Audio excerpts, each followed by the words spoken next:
When faced with an overreaching, bombastic, thin-skinned political force like Donald Trump, or indeed just the playground bully, one must ask what is the most effective strategy. Try some moral indignation. He revels in it. Others attempt reason. He ignores it. And then there's one tried and tested method that cuts through all that bluster, and that is mockery. Oh, mock not. Mock him and he flails. Deride him and he loses his footing. Make him the butt of the joke, and suddenly the all-powerful strongman looks ridiculous. And few understand this better than Boris Johnson. Boris, the dishevelled, amoral, self-serving but undeniably clever court jester of British politics, has perfected the art of puncturing pomposity with humour, something that Trump's fragile ego simply cannot withstand. And this was on full display when he dismissed any notion of a return to frontline politics by declaring far too busy building a kitchen for Carrie. A brilliant move. Self-deprecating, absurd, and yet full of the underlying message that he couldn't care less about being a serious statesman, while still managing to look more in control than the desperate Tory remnant scrambling for relevance under Badenoch. And then, of course, there was his latest masterstroke, Johnson's deadpan declaration that Mar-a-Lago would be an ideal place to resettle Gazan refugees, a remark so cutting and absurd that it somehow managed to both highlight the absurdity, the ridiculousness of Trump's real estate imperialism, and mock the transactional nature of his foreign policy in one fell swoop.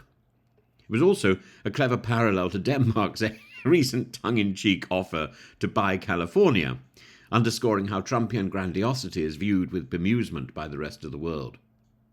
As we look at how the British right is responding to Trump's return, we see a strange and motley crew of figures who turned up in Washington to watch his second inauguration. Keir Starmer, unsurprisingly, was nowhere to be seen. An invitation to the ceremony was never on the table for a Labour government that has spent the past year trying to erase Starmer's past comments about Trump. Neither was Kemi Badenoch, whose absence was more surprising given her positioning as the right-wing standard-bearer for a post-Sunak Conservative Party. Instead, it was a rogues gallery of past and present Tory figures, each with their own motives for attending. Boris Johnson, Liz Truss, Suella Braverman, let me be clear, and of course Nigel Farage, the perennial Trump sycophant. There was, of course, what's-his-name, Lawrence Fox, lurking around in the background. Farage's attendance was predictable. He's been cosplaying as the transatlantic statesman since his golden doored photo op with Trump Tower in 2016. He's made no secret of the fact that he considers the US election more consequential than anything happening in Britain, even flirting with the idea of serving as the UK's official ambassador to the Trump White House. For Farage, being in Washington was more than a mere political junket. It was an investment in his ongoing attempt to remake British politics in Trump's image.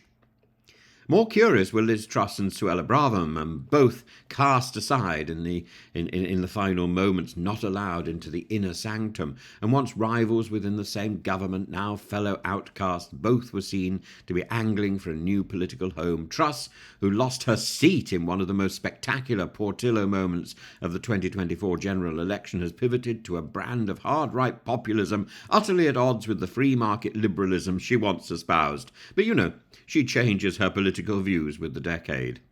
Braverman, meanwhile, has seen her credibility within the Conservative Party utterly disintegrate. Her leadership bid flopped before it even began, and she's now openly flirting with Reform UK. Have me, anybody!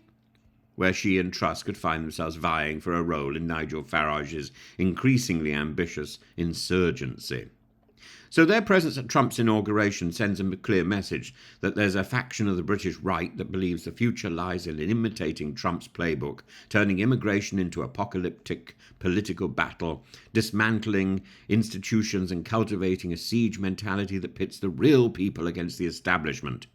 It's an approach that's worked wonders for Trump in the US, but it's not met with diminished returns in the UK, as evidenced by the Conservative Party's electoral annihilation. And Truss and Braverman seem convinced that a Make Britain Great Again movement can rise from the wreckage of the Tory collapse, except they were ignored when it came to the actual inauguration.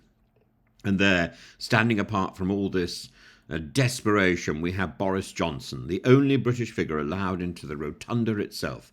Johnson still maintains his curious, slightly surreal rapport with Trump. They chat apparently with some regularity, and Johnson's presence at the inauguration is a reminder to the Tory party that, for all its post-election soul-searching, there was a time not so long ago when it had an answer to Farage's insurgency, and that answer was Johnson himself.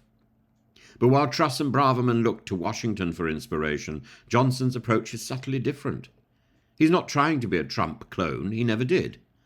Where Trump is brutish and plodding, Johnson is self-aware and chaotic.